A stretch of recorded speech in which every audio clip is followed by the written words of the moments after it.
Something worse than death is not being able to access it, and being trapped in the same loop of suffering until someone else decides it. In a shocking scene, we witness a dog named Rowf, who is struggling to survive, kicking with its last bit of strength in what appears to be a large pool. This is a British laboratory where scientists are trying to experiment to see how long a dog's will to survive can last. Rowf can't take it anymore and gives up, so the scientists take Rowf out of the pool and revive him, to then experiment on him next Monday. This film is from the 80s, a time where people weren't so afraid to make unsettling movies, and it really shows. We are less than 3 minutes in the movie, and its many disturbing scenes really traumatized me, even more if you already know how afraid I am of pools. So I thought to bring this cruel film to you, because there's no way I will be the only one traumatized because of this film. Later, a man comes in to feed several dogs that are in the same cruel situation as Rowf.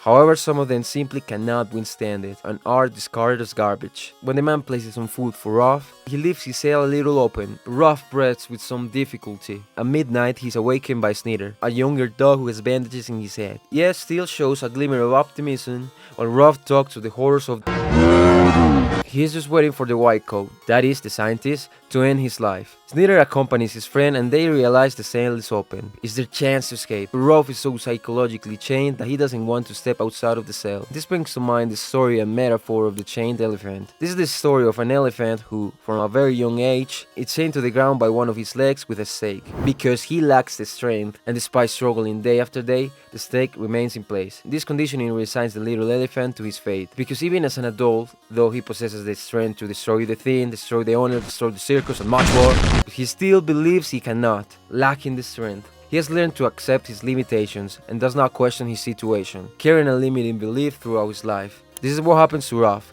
Snitter, with his determination and the memory of a past with a loving master, convinces Rowf to escape together, reminding him that the pain he suffers when he has to face the pool. A puppy comes across and questions their escape, since she believes the white coats make her sick but also heal her. According to her, they are good. Wow, I bet she also believes in zodiac signs. Finally, they both dare to live and discover an even crueler reality. Not only are there dogs in that laboratory, but also rabbits, monkeys, and rats that are driven mad by the scientists' experiments, and this only increases their horror of the place. Rowf and Snitter search for a way out of the cold, dark laboratory, but they can't seem to find anything. Then they hear the men in white coats approaching. They hide in an incinerator to avoid detection. There they lay down to rest, and while they sleep, Snitter has a memory of his master, who saved his life from being run over. Unfortunately, his master died in the process. This is important because it shows that Snitter understands that not all humans are the same, and this gives him a glimmer of hope. Quite the opposite of Rowf, who has never had a good master and has only encountered the most horrible side of humanity. Even though the place was warm enough for them to take a quick nap,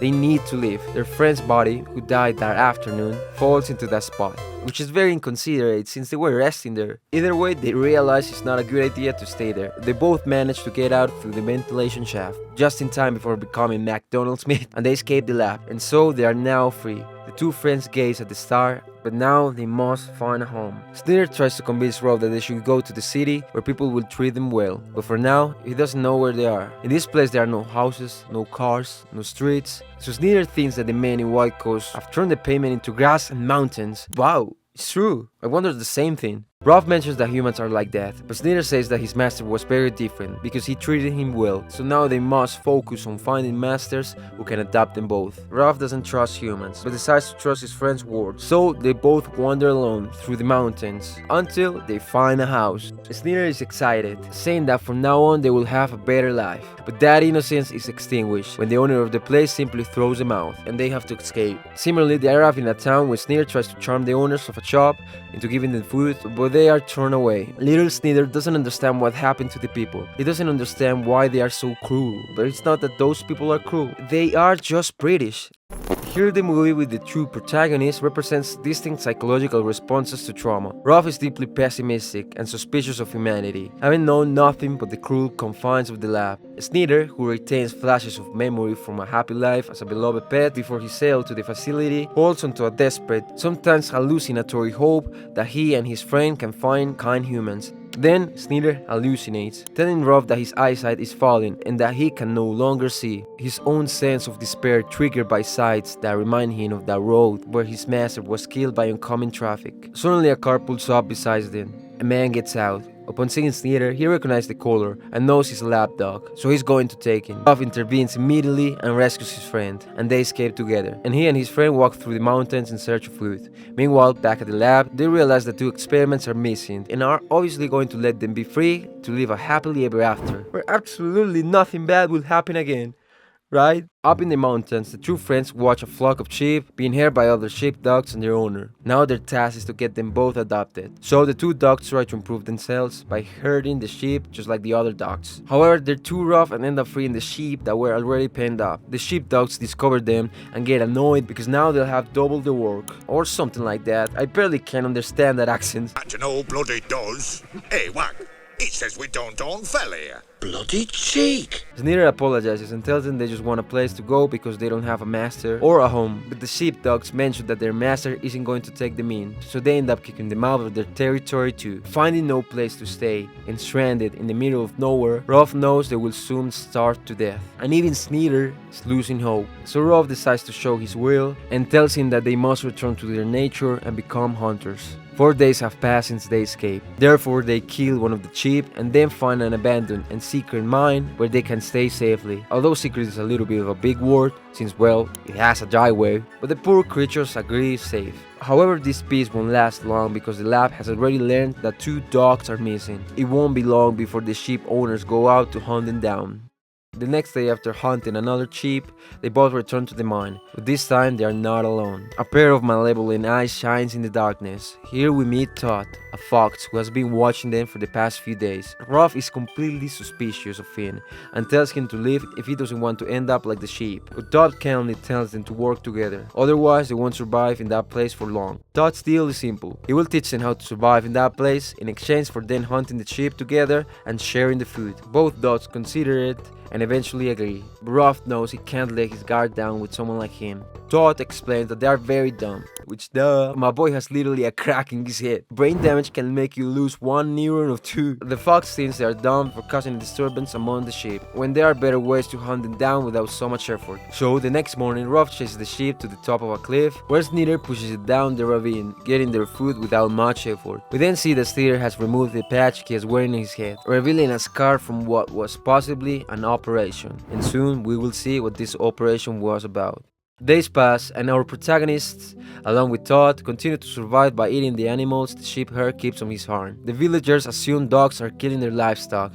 Meanwhile, Todd gets angry with Rowf, telling him he's a fool for eating the sheep in the open field, especially so close to the farm. Now the humans will be able to capture them more easily, and with that, Todd leaves them for his own safety. Days pass and we see that the villagers have organized themselves to capture and kill the dogs, because they are eating their livestock. In the morning, Todd wakes the 2 friends in the mine and tells them to get out of there because dozens of armed men are searching for them in the surrounding mountains. Rowf thinks this might be his chance to find a master, like Snitter told him, because after all, they are not bad people. Todd tells them not to be foolish. The humans will blow them to bits if they find them, so they must escape. It's curious how despite the supposed freedom they won in these dreamlike landscapes, the environment is truly brutal and unforgiving. We see their innocence fading and Snitter's optimism weakening. They are forced to prey on local sheep, which brings them into direct conflict with farmers and isolates them from potential human masters. But they had no other chance. The world itself pushed them to this limit. The Snitter and Rowf's journey continues to be a constant struggle for survival. Rowf fights to keep Snitter safe, but Snitter's head wound affects his health and sanity, weakening him. Todd convinces them to escape, and they venture into the abandoned mine, avoiding detection by humans. People hear rumors that 2 dogs escaped from a nearby lab, and the shepherd calls the laboratory demanding payment for his sheep, as he's losing money. However, they don't say yes, but they don't say no either. The scientist doesn't confirm the rumors, because well, maybe it's because this lab might not be so legal, or they're simply not up to date with taxes. In this economy, you just don't know. Snitter was looking for food, and one of the hunters saw him, but he didn't know that he was one of the escaped dogs, so the man just wanted to play with him. However, Snitter jumps and accidentally fires the hunter's shotgun. Immediately, Snitter flees into the mountains in fear, and for 2 days, Rowf searches for him until he finds him hiding in some ruins. Snitter tells Rowf what happened, and now things have become doubly complicated because the lab director makes some calls and contacts the hunter to get rid of the dogs that are eating the farmer's sheep. Snitter feels immense guilt over his master's death, blaming himself for something beyond his control. He distances himself from everyone because he believes that everything around him is destroyed because of him. This absolute despair, as well as all the bad things that have happened, makes him believe all of this is his own fault. The trauma is so great and the hallucination so strong that the poor little dog barely has any optimism left. Rowf and Snitter find another house belonging to some ladies who don't welcome them warmly, even hitting Rowf with brooms. But because of the very noticeable wound on Snitter's head, they take pity on him and lock him up while they call the police, which doesn't sound too good, does it? Locked up, he begins to hallucinate, remembering his old life with his master in a home where he was loved, which prevents him from distinguishing reality from imagination. He's trapped in his head. Man, this poor guy just wants to be loved like he was before. Rowf is very worried about his friend's whereabouts. Knowing where he is, he asks Todd for help to get him out. When they find him, Snitter is in a state of total paranoia, but they manage to rescue him before the police arrive.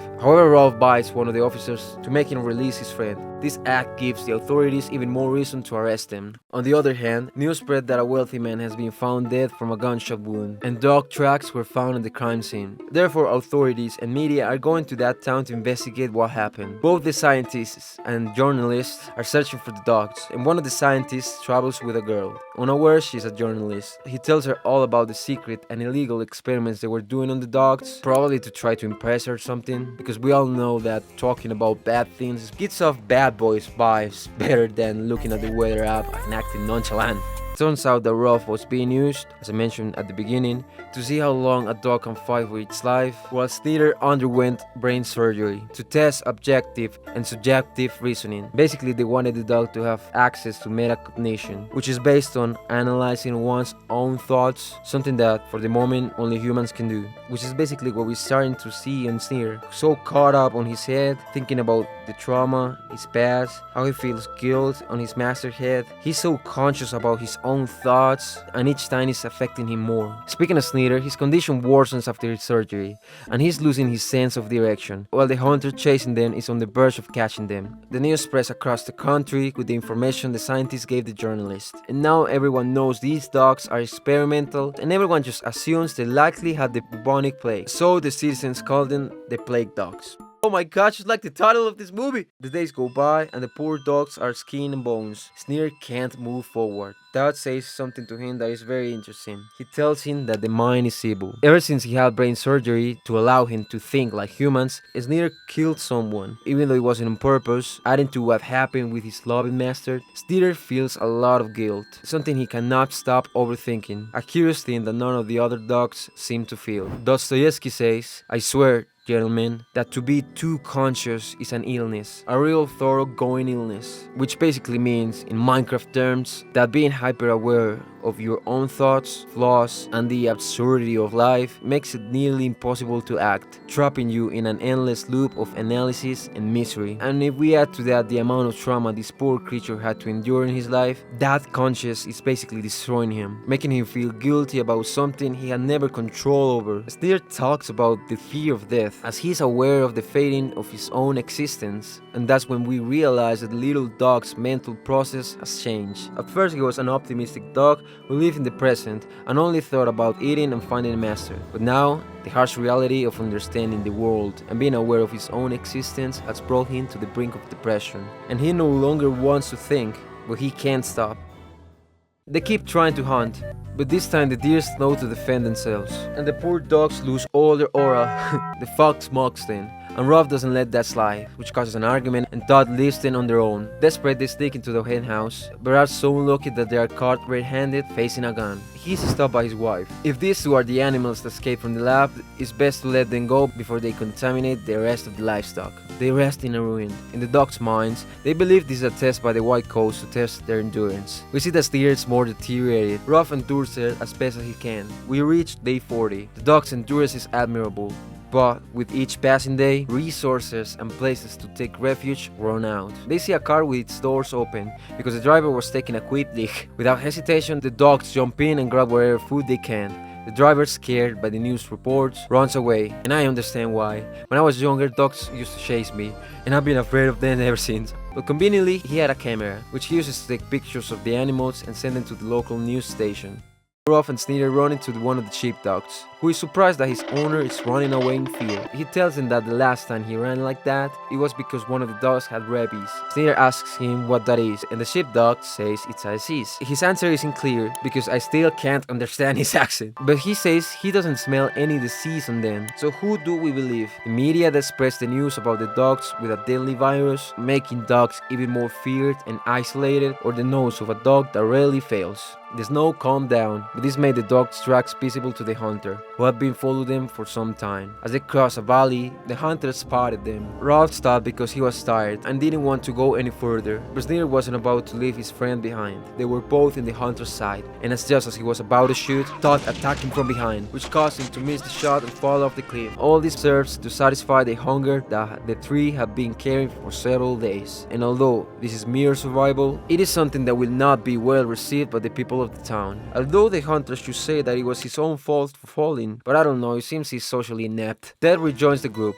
and they continue the escape from the mountains, crossing dozens of kilometers. The army will not give up until they wiped out the plague dogs, so they decide to strategically cover the entire perimeter. The army's pursuit intensifies as they mirror reports on the supposed threat posed by the unleashed lapdogs. Paranoia and fear grip society, and the authorities are determined to eliminate Snitter and Rowf. These are moments of extreme tension. Soldiers are everywhere, so dogs act as a distraction, telling Rowf and Snitter that no matter what happens, they shouldn't look back. Just keep running. Todd alerts all the military dogs, leading them on a chase through the mountains, which takes quite a while. However, his cunning didn't allow him to survive this time, as he was caught by the sheepdogs, and in his attempt to escape, the soldiers finish him. Rowf and Snitter only heard the gunshot, but they still hold out the hope of reuniting with their friend. They ran down the hill and hit on a train that took them to the beach. However, an helicopter seized them. For beyond lay only water and the hope of finding freedom they have fought so hard for. Delirious, Snitter says that beyond the sea lies the island they had to reach. Rowf angrily says that they won't take him back to the lab, but he has to face his greatest fear, something that has been haunting him throughout this entire odyssey and has prevented him from doing many things. The immense sea, like a titanic monster, spat out of him. The soldiers are getting closer and closer. Snitter merged with the sea without any trouble. Rowf is afraid, a fear conditioned by long hours holding water in his lungs. But this might also be one of the only advantages he possesses. The soldiers are approaching, and Rowf throws himself into the sea, swimming into the unknown, and he swims with all his might, fighting to find a better world where they will never be hurt again. But Snitter could go no further, and Rowf begged him not to give up, to just stick with him because he wouldn't leave his friend alone, just as he never had. No matter what happened, Rowf promised he would bring him back alive to the next island, and so the two friends plunged into the sea, disappearing into the mist. As the credits roll, Alan Price's song Time and Tide plays, its lyrics conveying that they no longer feel pain. I've left this cruel world behind, I have peace of mind, I've arrived home where I'll find a friend.